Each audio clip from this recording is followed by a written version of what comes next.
बिस्मिल्लाहिर्रहमानिर्रहीम। मैं शाहिद महमूद एडवोकेट हाजिर खिदमत है। Latest judgment honourable supreme court की with regard to inheritance of the property की बाबत आज हम डिस्कस करने वाले हैं। अगर अभी तक आपने हमारा चैनल सब्सक्राइब नहीं किया तो आप फ़ौरन चैनल को सब्सक्राइब करें, बेल आइकॉन प्रेस कर दें और वीडियो को ज़रूर शेयर किया करें ताकि ये वीडियो सब तक पहुंच सके। तो हम टॉपिक की तरफ बढ़ते हैं। ये ऑनरेबल सुप्रीम कोर्ट की लेटेस्ट जजमेंट है, बड़ी लैंडमार्क जजमेंट है। 3 कोर्ट्स की कंकरेंट फाइंडिंग को ऑनरेबल सुप्रीम कोर्ट ने सेटिसाइड किया। प्रॉपर्टी में जो फीमेल डॉटर्स हैं उनको राइट दिया। तो इसको डिटेल हम डिस्कस करने वाले हैं।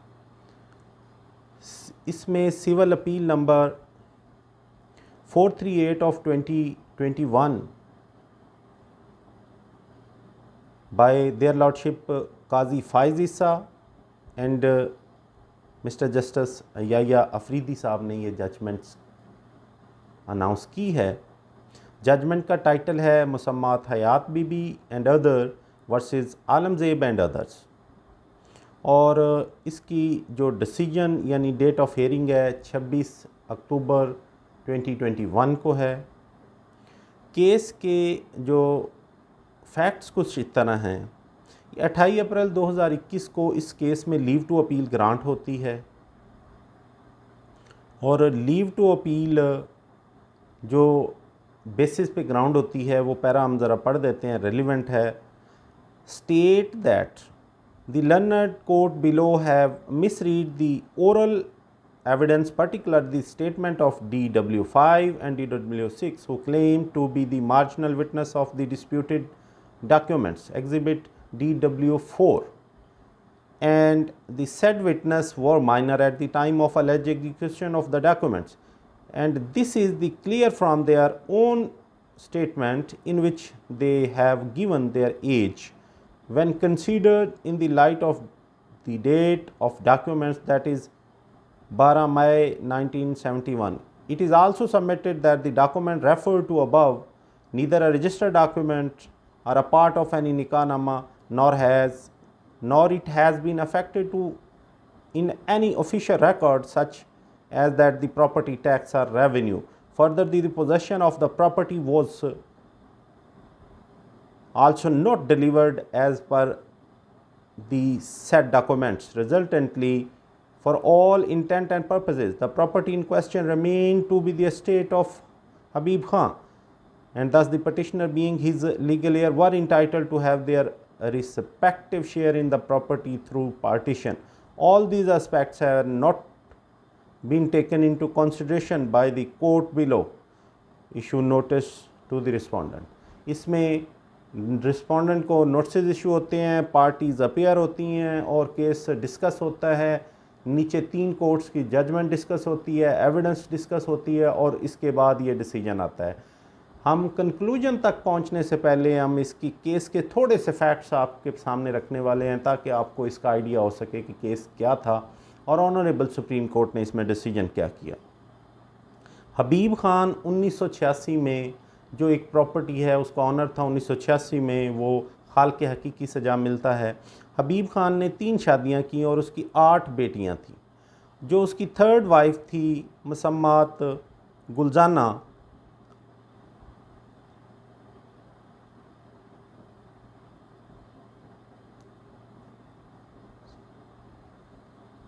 मुसम्मात गुलसाजा,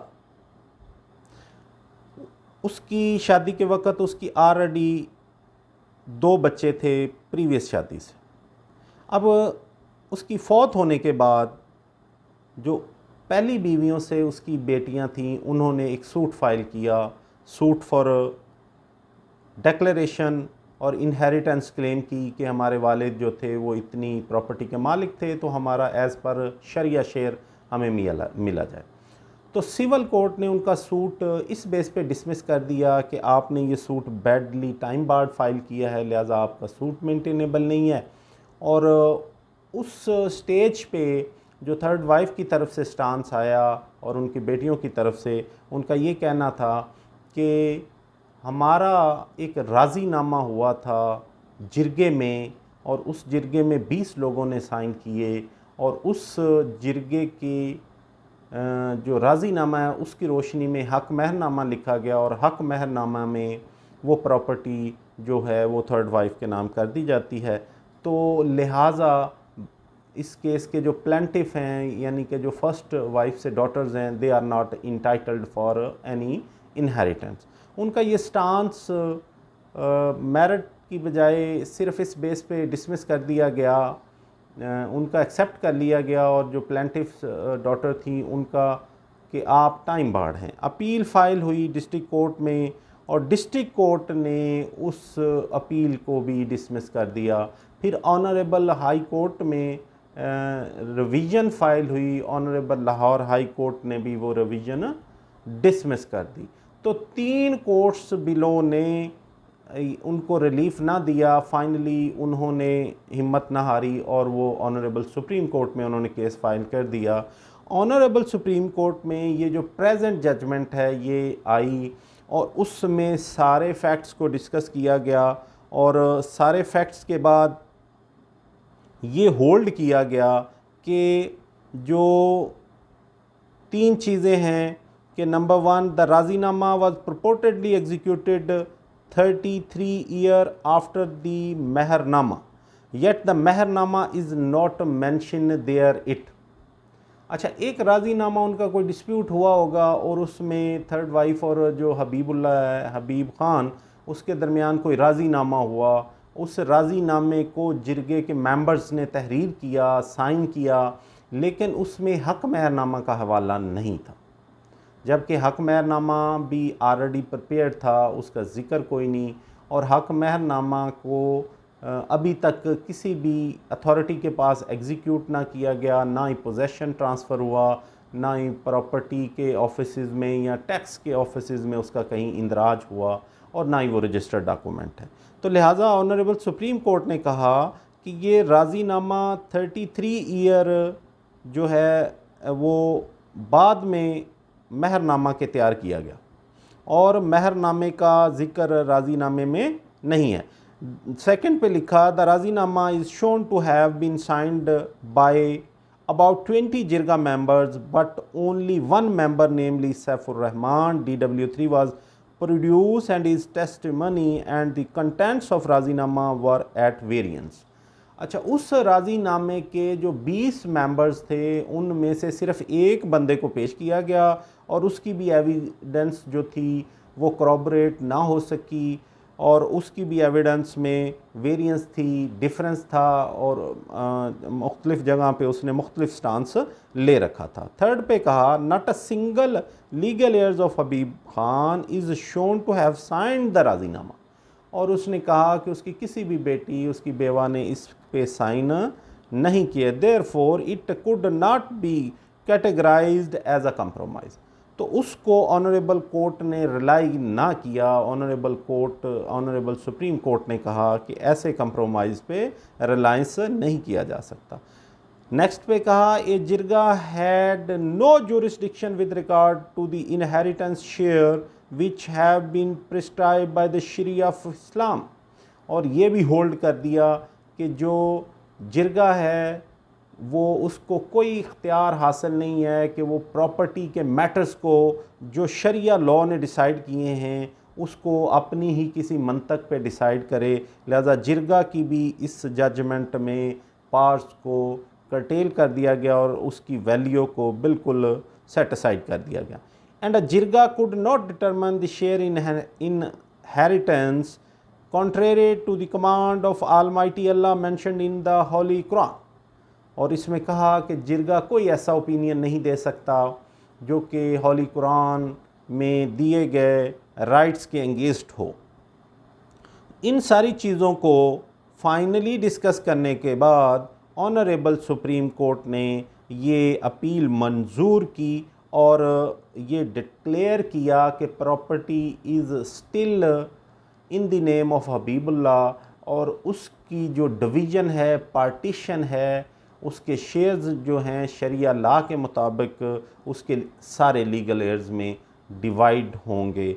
फाइनल जजमेंट का पैरा हम पढ़ देते हैं। द लर्नड सिविल जज was impressed by the facts the suit was blatantly filed without realizing that the under Islamic Sharia heirs become owner of their predecessor property immediately on his death.